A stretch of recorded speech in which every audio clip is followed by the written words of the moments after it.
स्वागत है आपका इंडिया न्यूज पर।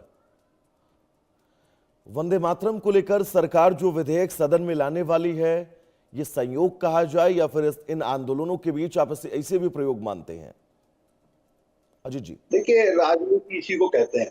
अगर आप राजनीति कर रहे हैं तो राजनीति इसी को कहते हैं। अगर आप ये कहें साहब कि हमारे हिसाब से राजनीति करे सरकार, तो वो नहीं होगा। सरकार अपने हिसाब से राजनीति करेगी, क्योंकि विपक्ष भी राजनीति करता है।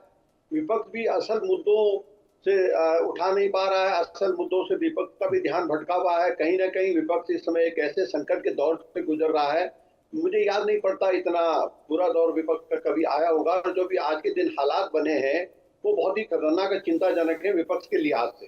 देखिए, वंदे मातरम, अभी तो आज पार्लियामेंट का जब कार्रवाई शुरू होगी 11 बजे, देखना होगा कि विपक्ष क्या एटीट्यूड अपनाता है। अभी मेरे को लगता है कि 1-2 दिन तो विपक्ष कुछ कामकाज होने नहीं देगा दोनों सदनों में।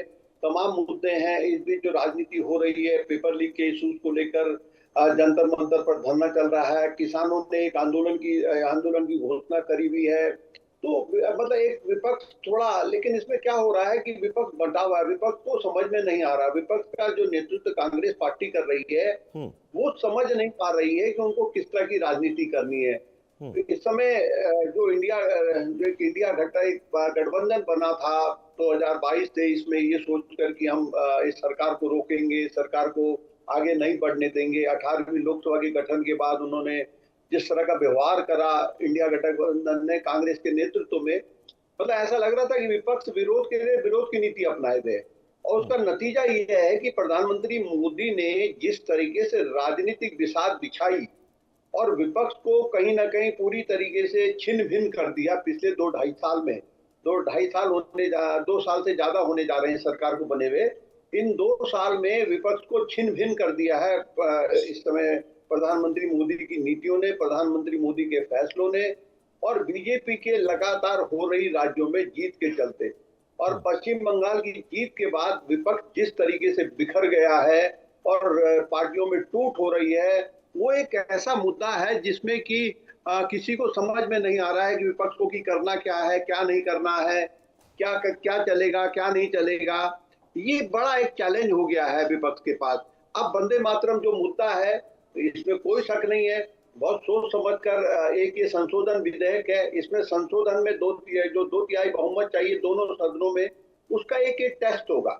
अच्छा, कांग्रेस और विपक्ष अगर विरोध करेगा तो ये राष्ट्रवाद का मुद्दा है। आप राष्ट्रवाद के मुद्दे को तो बीजेपी भी एक अनुमान लगाएगी कि हमारे, क्योंकि बीजेपी जो स्ट्रैटेजी बना रही है, हालांकि उन्होंने इस हफ्ते के जो अभी तक जो अपने कार्य सूची डाली है, 7 मामले आएंगे इस बार इस सत्र में। उन्होंने परिसीमन बिल का कोई चर्चा नहीं करी हुई है। परिसीमन बिल जब चाहे सरकार ला सकती है 24 घंटे के, उसमें वो स्पीकर को देकर उसको कभी भी पेश कर सकती है संसद में, इसमें कोई वो नहीं है। तो बीजेपी लगातार ये तो वंदे मातरम वाला जो संशोधन विधेयक है, 2-3 संशोधन विधेयक लाने वाली है, विदेशी फंड को लेकर लाने वाली है, जजों की नियुक्ति। तो अब ये जो संशोधन वाले जो भी विधेयक होते हैं उसमें पास कराने के लिए दोनों सदनों में 2/3 संख्या चाहिए। तो राज्यसभा में तो बीजेपी को बहुत दिक्कत नहीं आने वाली। जो उनका अपना गठबंधन है 2/3 के बहुत करीब पहुंच गया है। 2-3 सीटें वो सहयोगी जो निर्दलीय हैं दूसरे, उनसे सहयोग मिल जाएगा। और उधर लोकसभा में भी वो डीएमके का क्या रोल रहता है इस मुद्दे पे, तमाम दूसरे संशोधन वाले विधेयकों पे। उसके बाद हालांकि डीएमके ये कह रहे हैं कि हमारे हितों का अगर सरकार ध्यान रखेगी तो हम समर्थन दे देंगे। और समाजवादी पार्टी को भी देखना होगा कि वो क्या रुख अपनाती है, चाहे वंदे मातरम वाले में हो, दूसरे जो संशोधन आएंगे विधेयक उनमें क्या। तो बीजेपी ने बहुत टेस्टिंग तरीके से, बहुत अच्छे ढंग से राजनीति करी है। बहुत अगर पूरे इस समीकरणों को सर समझा जाए तो वाकई जिस मशीनरी को मजबूती से अब पेश किया जा रहा है वो बहुत महत्वपूर्ण है। राहुल जी, लेकिन एक चीज मैं आपसे जानना चाहूंगा, अगर वंदे मातरम को कानूनी सुरक्षा मिल भी जाती है तो मुझे नहीं लग रहा है किसी को दिक्कत इससे होनी चाहिए। नहीं वैभव जी, इससे दिक्कत वाली स्थिति हमें किसी को नहीं होगी। इसलिए मैंने कहा कि इस समय जिस तरह से जंतर मंतर की गतिविधि काफी तेज बढ़ी हुई है, युवा वहां पे जा रहे हैं और विपक्षी दल के तमाम नेता वहां पे जा रहे हैं, और उस स्थिति में जो एक ध्यानाकर्षण, विशेषकर सोशल मीडिया पे आप देखें, उस मुद्दे पे भी एक ध्यानाकर्षण बना हुआ है। उस समय भारतीय जनता पार्टी ने एक तरह से व्यूह रचना की है कि एक राष्ट्रवाद का मामला लेके आया जाए। जो आप सवाल पूछ रहे हैं कि राष्ट्रवाद के मामले पे कोई विरोध करे तो किस रूप में करे, क्योंकि देखिए क्योंकि देखिए, अगर जो फर्स्ट खंड में जो वंदे मातरम का मामला था, उस समय मामला यह था कि भाई केवल 2 छंदों को ही आपने क्यों रखा। जी। तब भी उस समय विपक्ष के लिए कहने का मामला था कि 1937 में चूंकि नेहरू जैसे लोग थे, उसमें पत्राचार किया गया था, रविन्द्रनाथ टैगोर से उस पत्राचार में शामिल थे सुभाष चंद्र बोस, वो हमारे भारतीय राजनीति के कालजयी, एक तरह से महानायक की भूमिका वाले तमाम लोग थे उसमें। तो उसके ऊपर तो चलिए 37 का निर्णय जो है कि वो तमाम को छोटे मोटे नेताओं ने नहीं लिया था, स्वतंत्रता आंदोलन के बड़े महानायकों ने भाग लिया था, तो वो तो एक स्थिति थी। लेकिन अब यहाँ पे अगर उसी वंदे मातरम को इक्विवेलेंट का दर्जा दिया जा रहा है तो ये एक दिक्कत वाली स्थिति होगी। जो अजीत जी बिल्कुल सही कह रहे थे, हम लोगों ने देखे इस विपक्ष को, आपको याद होगा पश्चिम बंगाल के चुनाव से पहले जब उसमें महिला आरक्षण का मामला यहाँ पे आता है संविधान संशोधन को लेके, उस समय तक विपक्ष एकजुट स्थिति में रहा, वो हम लोगों का नंबर वहां पे सदन के भीतर दिखा।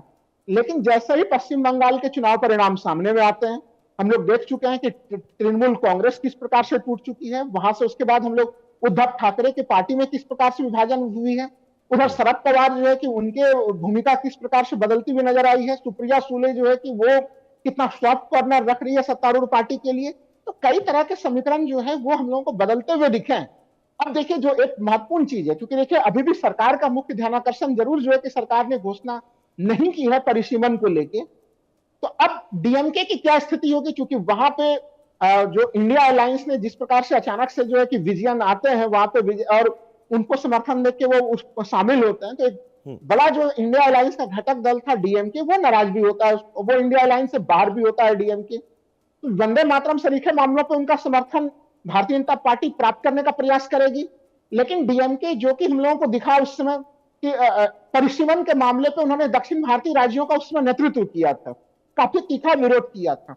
तो क्या उस तीखे विरोध को वो परिसीमन के मामले पे कितना वो पीछे जा सकते हैं, बीजेपी उनको कितना मना सकती है? बीजेपी लगातार उनको मनाने का प्रयास कर रही है और अब इंडिया अलायंस की तरफ से भी मनाने के प्रयास हो रहे हैं।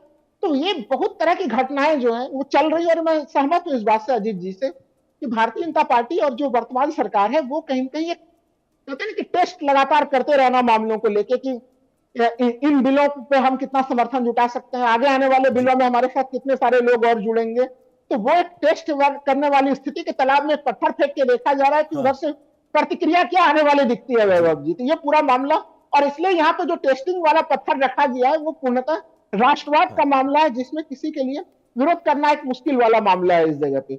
और बड़ा महत्वपूर्ण भी है कि फ्लोर टेस्ट के जरिए ये पता किया जा सके कि संख्या बल कहता क्या है। ये समझना है तो पहले तालाब में एक छोटा पत्थर मारकर देखिए, उसके बाद अपने रास्ते क्लियर करिए। अजय जी, बहुत महत्वपूर्ण है ये मानकर चला जाए कि अब वंदे मातरम को लेकर एक नई बहस हम आप आने वाले कुछ दिनों तक लगातार करने वाले हैं।